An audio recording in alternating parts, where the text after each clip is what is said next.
जय हिंद एवरीवन। इस वीडियो में हम बात करेंगे वकालतनामा क्या होता है, वकालतनामा पर साइन क्यों करना पड़ता है, वो कैसे भरा जाता है और मुकदमा कैसे चालू होता है।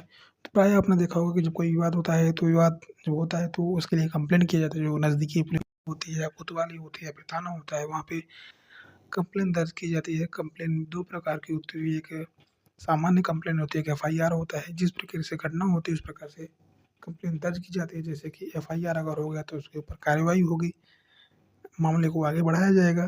तो अगर मामले को आगे बढ़ाया गया तो जो न्यायालय में पहुंचेगा तो वहाँ पे जो एडवोकेट होते हैं, वकील होते हैं, उनके माध्यम से जो है केस बनेगा। तो वहाँ पे जो केस चालू होगा तो वहाँ पे जो वकालतनामा जो है लगता है।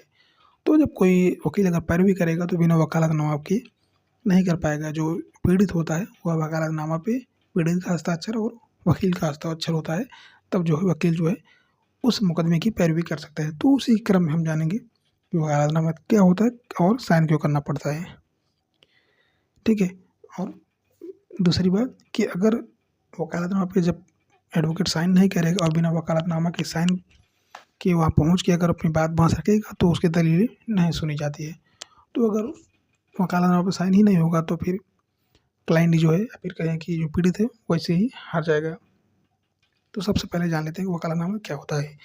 वकालतनामा एक प्रकार का कानूनी दस्तावेज होता है और यह वकील और उसके मुवक्किल के मध्य उसके मामले की सुनवाई करने के लिए किए गए करार का एक लिखित प्रमाण पत्र होता है। किसी भी मुवक्किल के मामले की अदालत में शुरुआत उसके वकील के वकालतनामे के साथ होती है। यह दस्तावेज आवेदक की सहमति की घोषणा करने के लिए वकील द्वारा अधिवक्ता अधिनियम 1961 के तहत अदालत में प्रस्तुत किया जाता है। अब जान लेते हैं वकालतनामा क्या होता है। वकालतनामा एक प्रकार का एक समझौता या फिर अथॉरिटी पत्र होता है जो मुवक्किल द्वारा अपने वकील को दिया जाता है। वकालतनामा अदालत में आवेदक का प्रतिनिधित्व करने के लिए उस वकील को अधिकृत करता है। वकालतनामा के माध्यम से व्यक्ति अपनी ओर से अधिवक्ता को न्यायालय की कानूनी कार्यवाही में कार्य करने के लिए अधिकृत करता है। अधिकृत मतलब मंजूरी देता है। इस दस्तावेज में वादी, प्रतिवादी और अधिवक्ता से संबंधित विवरण वर्णित होते हैं, जिसमें अधिवक्ता के हस्ताक्षर या अंगूठे का निशान होता है और वे मुवक्किल के द्वारा अधिवक्ता की लिखित रूप से नियुक्ति होती है। अब जान लेते हैं कि वकालतनामा कैसे भरा जाता है। हमारे देश में वकालतनामा को सिविल प्रक्रिया संहिता 1908 के आदेश 3 नियम 4 के अनुसार भरा जा सकता है। वकालतनामा में उस न्यायालय का नाम अंकित होना चाहिए जिसे न्यायालय के समक्ष आपको मुकदमा दायर करना है। दूसरा है वकालतनामा में पक्षकार का पूर्ण नाम अंकित होना चाहिए। तीसरा है वादी अथवा प्रतिवादी का पूरा नाम, उसके पिता अथवा पति अथवा संरक्षक का नाम तथा पूरा पता दर्ज होना चाहिए। चौथे पॉइंट की बात करें तो उस अधिवक्ता का पूर्ण नाम जिसे न्यायालय के समक्ष पेश होने के लिए नियुक्त किया गया जा रहा है।